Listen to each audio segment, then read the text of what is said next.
Well guys, welcome back to the channel and welcome back to our little journey from Italy across to Greece. Hasn't started well. The terminal looks very confusing and I've had to just randomly throw the van in beside this hedge while I go in and see whether I can pick up my tickets. So when I first turned up there was loads of people selling stuff in the car park here, but 5 minutes later they all seemed to have buggered off. Well, that was slightly less dramatic than I was hoping it was going to be. Didn't even want passports. Just give over your ticket or give over your booking reference and away you go. You have tickets. I've got no idea where we go from this car park to start boarding at 8:30, but we have something that apparently will get us on the boat. But as you will have seen if you've watched a couple of our previous videos, we've had to delay this by a week because of problems with the old van. And I have to say, the customer service, via email albeit, but the customer service at Grimaldi Lines, is it Grimaldi Lines?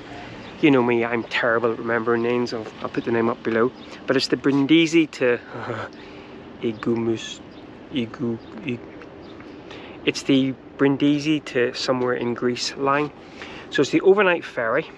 We were originally booked for last Friday and I ended up via email changing the time twice because we were still working through things with the garage and they were fantastic. No extra, even though we were changing this flight or this boat, you know, only maybe 6-7 hours before we were due to go, no extra cost incurred. Absolutely fantastic. So a huge thumbs up from that perspective. So Brindisi is also a pretty good place to get a few chores done. As you'll have seen from Sunday's vlog, Nicola got her haircut. She's very pleased with that. Huge big shopping mall just out of town. We were able to kind of hunker down there, get some bits and pieces shopping. Didn't get too much actually because the prices in Italy are very expensive, but it's a good place to hang out and it's only about 20 minutes from the port. Now, as I said at the start of this video, we came into this car park. I was expecting us to kind of pick up our tickets and then, you know, a bit like back at home, you sort of go into a queue somewhere.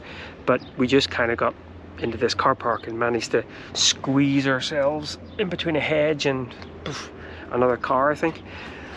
They say we start boarding at 8:30. I think I'm just going to follow everyone else. There are a bunch of other, well, a few other camper vans about. Lots and lots of different number plates. So there's obviously lots of people heading across to Greece. But yeah, Grimaldi Lines, I have to have a huge big thumbs up for allowing us to sort of change, mess them about a little bit so close to our original ferry time and all free of charge. I think the ferry crossing tonight is about 9 hours. We're due to leave at 10:30 in the evening, arriving about 9 o'clock in the morning, but of course we gain or we lose an hour as we head over into Greece. So now we have purchased business class seats because it was such a short crossing. We didn't go for a cabin, and I think the total cost for the two of us, for the van and the 2 business class seats one way on the overnight ferry, I think it was about £200. Isn't too bad, I guess. The cabin was an extra 100 quid, which is why we didn't go for that. We are kind of regretting that now because we're both pretty shattered. It's been a bit of full-on kind of past couple of days, so we're kind of a bit sorry that we didn't have the cabin, especially if they let us on at like 8:30 in the evening. Doubt whether that'll be the case, mind you. Yeah, not a lot of organisation going on. It looks like from this terminal you can also go across to Albania as well. Greece, here we come. Cars literally everywhere. Right, let's go and see whether we can find somewhere. I don't know, everyone looks like they're here. Maybe. Let's get out of the carnage and see whether we can. There's even people selling random stuff. Absolutely. I've never seen a port quite like it. People, dogs, stuff for sale. When did you go in there or something? No idea, but... So he went to push us back into the terminal again, but we showed him our ticket.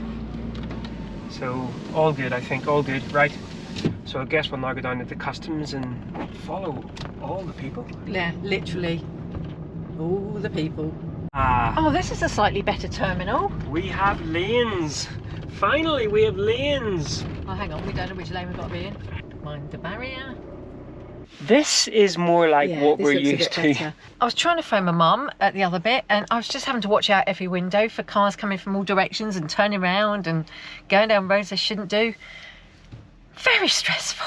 So basically, if you're sailing from Brindisi, they will direct you into the terminal to go grab your ticket. But then as soon as you've grabbed your ticket, get out of there again. He will again try to put you into the terminal, but just go, "We have ticket." And then they will bring you down here with not a lot of direction. The only direction we had was left and left.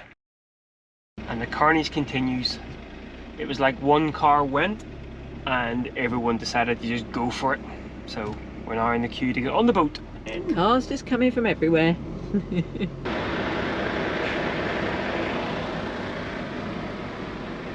We were in a lane, they dragged us out of a lane, made us reverse up a lane.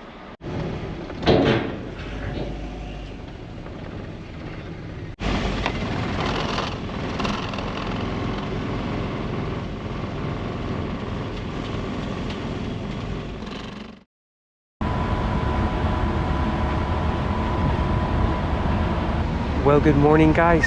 It is about 6:30 in the morning. Although the brain tells me it's 5:30 in the morning, obviously our clock has moved forward 1 hour, and we have now just come in from the open waters, sailing in between Corfu and mainland Greece. Albania just up to my left here. Pretty awful night, if the truth be told. The so-called business class seats are anything but. Let's go for a little, before too many people get up and about, let's go for a little bit of a dander around the boat, eh?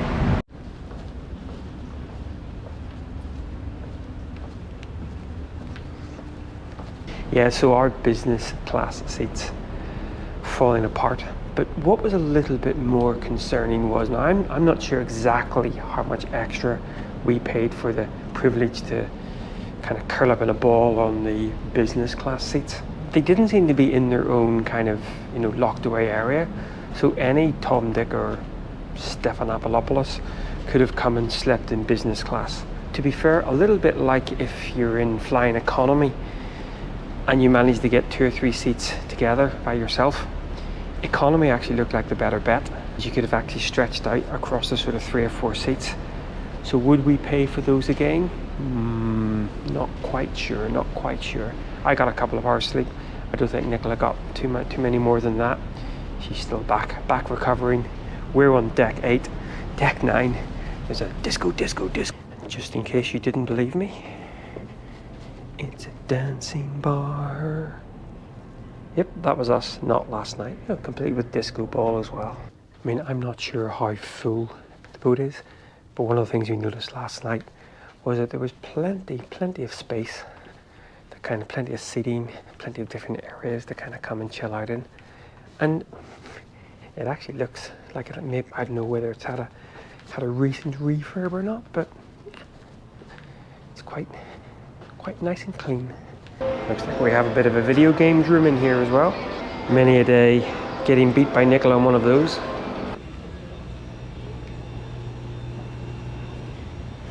One of my biggest regrets in life, giving up the piano, age 11. So in here we have a self-service restaurant.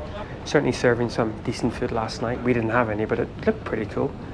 But as is quite often the case, now there's also a pool area outside. I'm not quite sure where exactly that is, and obviously it's not open on the overnight sailing. But as is quite often the case on the ferries, 9 decks, 7 of them are just for accommodation and garages and cars. And then you have this deck, and that's pretty much everything you've seen is on this deck. And then upstairs you have the disco. And all is right with the world. Actually, it's not a bad coffee. Although at the moment, whether or not the self-service place is going to open again, I'm not sure. Breakfast options are very limited, i.e. sweet cakes that seem to be sitting there since last night. So if you are on this ferry, now of course we're going to be getting off in about an hour's time, at 8:30, 9:15. But if you are someone who needs something in their stomach first thing in the morning, you might want to bring that on board.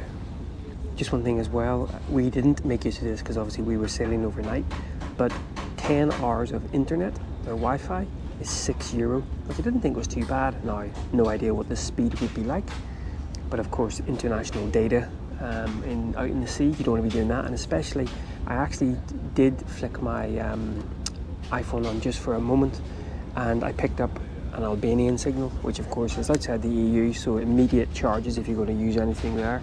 So just be careful from that perspective. But yeah, 10 hours usage for €6, probably very slow. But if you needed to keep in touch, then I guess that would work. The other thing to say about the business class seat. I couldn't see any plugs to plug in. Now, there could be something there, but I certainly couldn't see any USB plugs or normal plugs. There are plugs all over the ship, of course, but again, just little sort of touches like that. We also brought our own rugs up on the ship. It was quite warm anyway, but yeah, no pillows, no blankets or anything provided. So again, bring your own stuff if you are going to be using either the business class or the economy seats. Or I've seen a bunch of people just laying about on the seats in the lounge as well, which of course is free of charge. But there was nothing stopping the free of charge folks, I'm sure, wandering up and making use of either the economy seats or those business class seats. Now again, just a bit of caution, if you have a long wheelbase van with a pretty big overhang, getting onto the ship last night, both the ramp to get actually onto the ferry and then we were taken up to the second level.